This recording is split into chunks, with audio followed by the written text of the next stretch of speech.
This is not the Christmas gift I was expecting, let alone being 9 and getting this as my gift. What does my mom mean by we're moving anyway? What do you mean we're moving? Mom, are we leaving home? Yes, baby. Your father and I are going to be pastors at a church in New Jersey, so we have to move closer to it. Hold up. Who does she think she is to tell me that we have to move? I don't want to leave my home. I love New York. I love going to sleep listening to the sounds of cars and people yelling. It soothes me. I love the people here and all of my friends, however little I may have. Do books count as friends? If they do, I'm pretty popular. Mom, I don't want to leave. I want to stay here in this church with these people. I don't want to meet new people. Sorry, sweetie, but your father and I decided that we're going to move. In a few months, we'll actually have our own house, and you can have a big room and everything. Now she's bribing me? That is not going to work. A new room won't replace New York. Can I stay with Lisa? Please, Mom, please. She'll take care of me, and I can still go to school here. Please, I don't want to leave. I'm sorry, but we have to. And just like that, my world crumbled. I'm going to be put in a new school and a new church with new kids. God, I hate kids. There are probably going to be some bratty kids who cry for every little thing. $10 says they can't even read at their own grade level. The months passed, and I'm finally at this new house. I had a beautiful, lush, green backyard with trees everywhere and flowers. Nothing like New York, where you had just one tree and a tiny dirt plot. New Jersey had so much more life. I hated it. My body is allergic to every little thing ever. So of course, I'm just dying from allergies. Not only am I emotionally distraught, I'm physically damaged by this stupid new house. And for some reason, I'm still hoping that maybe, just maybe, I might be able to go back home. Let's just hope school is better. I started school 3 days late because of registration, and the whole day I kept to myself and didn't really look at anyone. That is until I got to my Spanish class. I was outside in the hallways, excited, because I was waiting to get into the class that I knew I'd get an A in because I already speak the language. That's when I see her, a girl with yellow hair, a color I've never seen on someone before. I mean, I did have golden hair as a kid, but hers was so much more vibrant. She had these green eyes the color of moss and skin as white as snow. How can someone have these qualities? I've never seen them before. Everyone I know has brown hair and eyes and decently tanned skin. Nothing like hers. Guess I'm gonna go introduce myself. Hi, I'm Stefan. Hi, I'm Tori. Tori. That's an odd name. Tori, are you Puerto Rican? No, I'm Italian. Italian what? What is this? Can she even speak Spanish? Wait a second. Why would a school teach Spanish unless some kids don't know it and they're trying to learn it? Oh my God, these are not my people. I eventually learned that she was something called white. Not Hispanic, but white. And that's when it all hit me. This is my new home, and I will be stuck with these people. Guess it's just me and my books for now.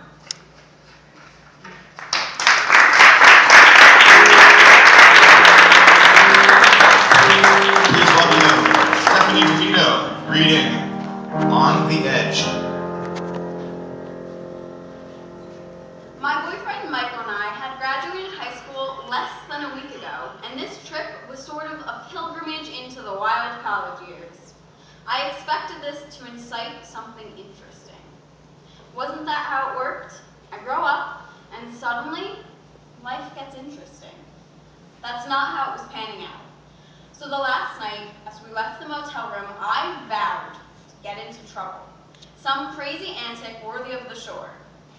Surely as the night unfolded, I felt the air of mediocrity until I found myself looking down into a glass case at 1 gram of salvia. The smoke shop Mike and I had wandered into was shabby, run by some Hell's Angels looking characters. And amidst a sea of glass, shore souvenirs, and pants that say juicy, was Purple Haze sticky salvia.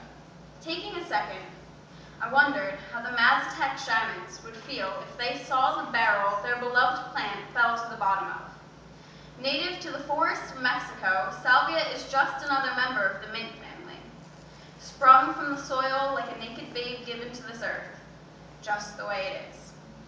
And without any other ingredients than air, water, and fire, salvia becomes a psychoactive that inspires vivid hallucinations, given to this earth just the way it is. To me, anything grown from the ground is an indulgence Mother Gaia wishes us to have. How much for the salvia? 35. The shopkeep grunted. I pulled out some cash. Buy the ticket. Take the ride. Before taking my money, the cashier looked down at me and barked. ID? I handed that over too. Leave it to people to regulate the ground. After getting back to the room, Michael started to set it up for me. Having done it before, he was amused just to watch. He handed me the pipe and explained, "You're gonna have to take a big hit." I torched it. Taking in a cloud of smoke, I relaxed and received. It was a Eucharist for the faithless. "Soon, I'll start to look like a goat man," he chuckled. A swift series of sensory deprivation followed. First went my sight, then a suffocating silence. I could barely think. The specificity of my existence shattered, then fell away like glass. I felt like an ambiguous human, displaced and floating in space. Everything about the scene was somehow understood. I was alone, looking out at burning rocks in the distance, always silent. The curves of my body began to stretch out and thread itself into the landscape until I became a plane. I could feel the atmosphere pushing down on me. Breathing wasn't difficult, but I was incredibly aware of it. Moving was almost futile, but I struggled anyway, thrashing side to side, moving only my shoulders. But when I pulled them up, the backdrop came with me. I was a trapped insect on flypaper. Nothing made a sound. But in the back of my mind, I could hear a voice taunting me. "Don't think you're getting out. You've never not been here. You've always been floating. Life is but a dream." But I just woke up. It wasn't death. Death would have been much more polite. I would exist just as a piece of the universe, static for eternity, and uncomfortably conscious of it. Along with the voice in the back of my head, I heard a scream, bellowing terror that felt stirringly desperate. Throughout everything, I felt the scream, unassociated to me, but always there. I took time to wonder if way out in the distance, someone was just as scared as I was. More and more, I forgot about my two-legged life, the sound of Michael's heart, his warm chest under my fingertips, or the chill of a river creeping up my thigh. And although I felt fear linger beside me, I gave in, preparing myself for a lifetime looking into oblivion. Just as quickly as I went there, I left. Darkness lifted, and I was back in the dingy motel room, greeted by the smell of sand. I looked at Michael, sitting on the bed across from me. The hallucination was over, but I didn't recognize the world I came back to.